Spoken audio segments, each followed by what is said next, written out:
As more buses carrying migrants arrive every day, Chicago's designation as a sanctuary city is waning among likely voters, according to a new poll conducted by M3 Strategies. A majority of Chicagoans prefer to end sanctuary city versus keep it. So Chicago residents want to end the sanctuary city madness. Let's talk about it.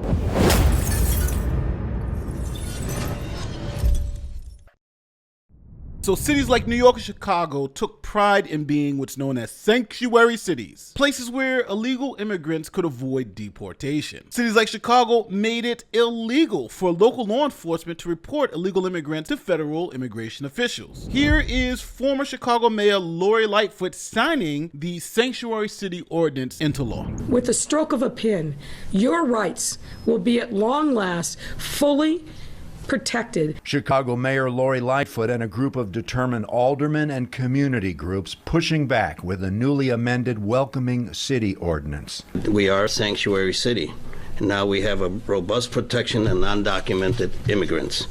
A truly welcoming city means we have to walk the walk and protect everyone's due process rights. Chicago's welcoming city ordinance forbids police from stopping or arresting a person based solely on the suspicion about their immigration status.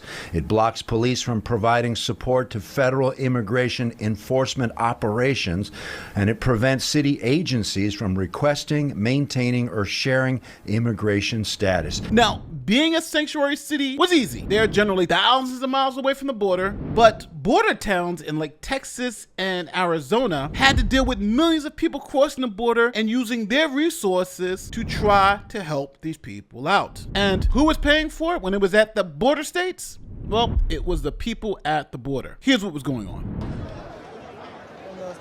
Chaos at the southern border as up to 1 million people look to cross into the U.S. as Title 42 expires. While border agents expect a major rush when the COVID-related expulsion policy ends May 11th, the influx along the border has already begun. Agents in the Rio Grande Valley say smuggling organizations are bringing up to 10,000 per day to the border, and that's pushing U.S. border towns to their limits. Here in El Paso, Texas, officials declared a state of emergency May 1st. The intensifying crisis on the U.S. border with Mexico. ABC's Matt Rivers is live in El Paso, Texas, where the city is expecting a large influx over the next few days. Matt, good morning. Yeah, good morning, Whit. It has been an unrelenting flow of migrant crossings all along the border. It is clearly unsustainable for border communities like here in El Paso. Now, liberal cities said it was racist. Again, I'm going to say it, racist, to keep out illegal immigrants. And they said that they actually welcomed them with open arms. Here's the governor of New York, a sanctuary state, not even a sanctuary city, a sanctuary state, explaining how welcoming the sanctuary state of New York City is. We want people to come here, despite where they came from or despite the circumstances that drove them to this country and to this state. We say you are welcome here. We are welcome with open arms, and we'll work to keep you safe. We'll not only house you, but we'll protect you. And the richness of the culture and the diversity and the food and the restaurants that we know are going to be coming because of these efforts are beyond measure. It's an extraordinary part of our story.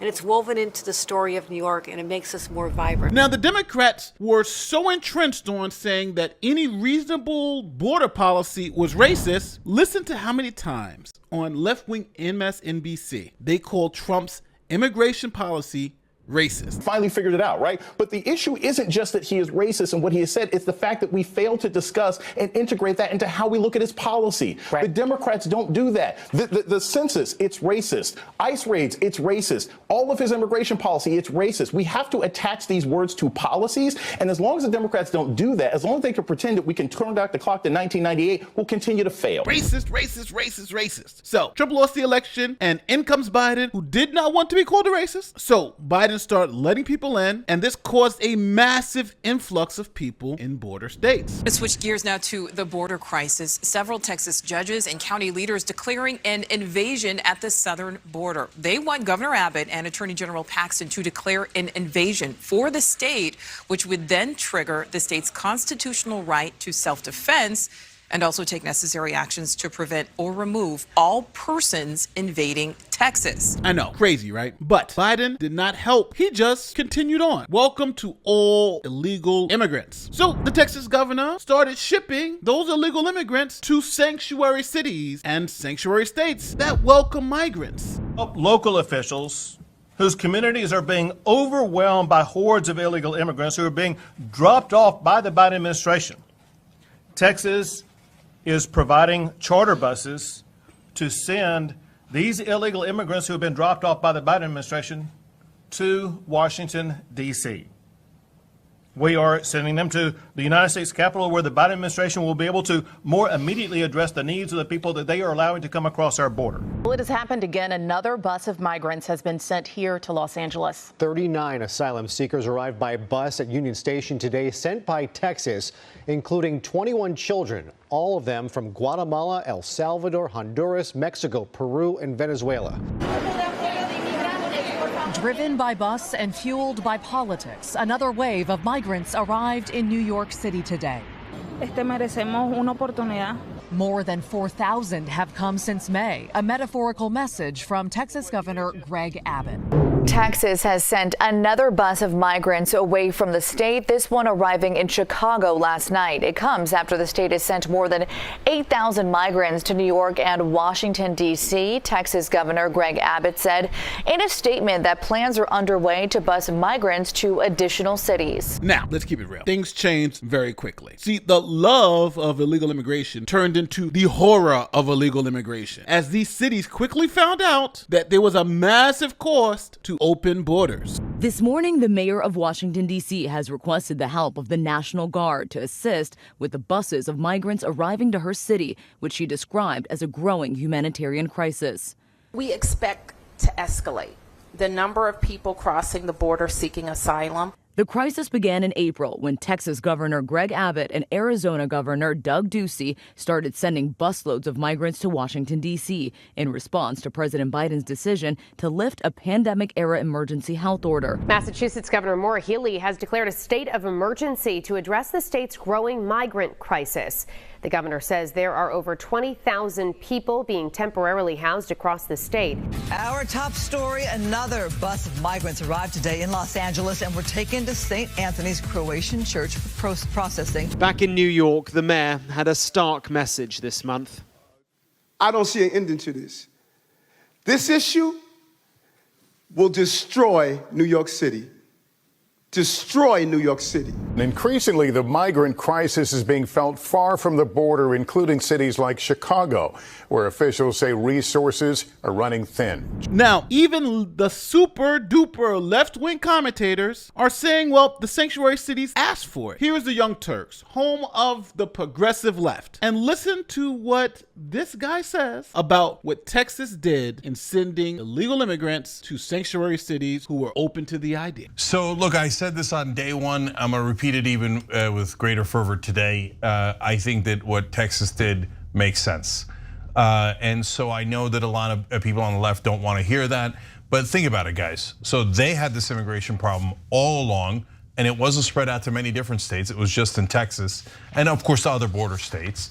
And the federal government kept saying, I don't care. Okay. Now, to be fair to the federal government, it doesn't just quite say that. It has a lot of different programs in place. The idea that there's open borders is nonsense. No, there's a border and they enforce it. They return people all the time, etc. But tons of people come in, and the border states said, why? Why do we have to shoulder all of this by ourselves? And started shipping it to other places that were more left-wing and said they were more open to immigrants. So you're open to immigrants? Here you go. Here's immigrants. And now all of a sudden New York realizes, okay, well, being open to immigrants has consequences, right? And they're trying to adjust the best they can, and they're trying to be as welcoming as they can, but obviously some anger is building. And so why does Texas have to just deal with it? We all should deal with it, and it's of course a federal issue. And so they're not welcoming of immigrants. I am. But that doesn't mean that we have to make New Mexico, Texas, and Arizona deal with the whole thing. Agreed. No, it means that we all are responsible for our brothers and sisters that are both the immigrants and the New Yorkers and the Texans, etc. So now we've come full circle. The city of Chicago had long prided itself on being a sanctuary city, but Democratic voters now know what that really means, and they've had enough. For the first time in a generation, citizens of Chicago want to end Chicago's status as a sanctuary city.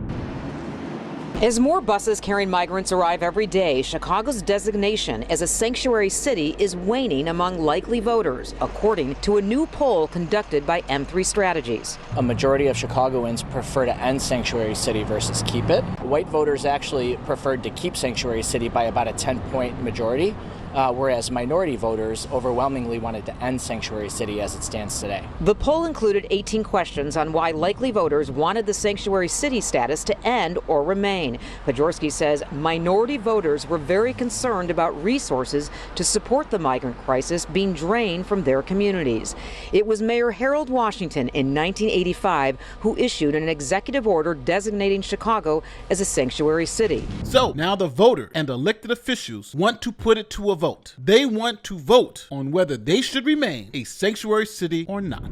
With no end in sight to the migrant crisis, 2 aldermen now want voters to decide if Chicago should remain a sanctuary city. And Ninth Ward Alderman Anthony Beal joins us now to discuss the proposed solution. Alderman, the city already has a welcoming city ordinance in place that provides protections for migrants. How would this change that? Well, that will basically throw that ordinance right out of the window because right now we're dealing with a huge disaster here in the city of Chicago, and we need to get a handle on it. Nobody has ever asked the voters, the people who actually pay taxes and vote here in the city of Chicago, if they want to remain a sanctuary city. So I say, let the people decide if we want to continue to just blindly spend $500, $600 million a year when we can't get basic services in our communities, where some of our residents can't get new roofs, they can't get hot water heaters, they can't get furnaces. And these people have paid taxes their entire life. But yet we can find $500-600 million to just basically take out back, set on fire and burn it because we don't know where this money is going. So at the end of the day, the Democrats in Chicago want to end the city status as a sanctuary city. Now, let's not be fooled. This is because they now understand that reasonable border policy isn't racist, but a responsibility, and that they were fooled into thinking it was racist because of identity politics. Now, tell me where I'm wrong in the comments section. Tell me where you disagree. Don't forget you can watch this video before it comes out on Locals, become a member, or on Rockfin. My name is Nate the Lawyer, and I will see you next time. Peace.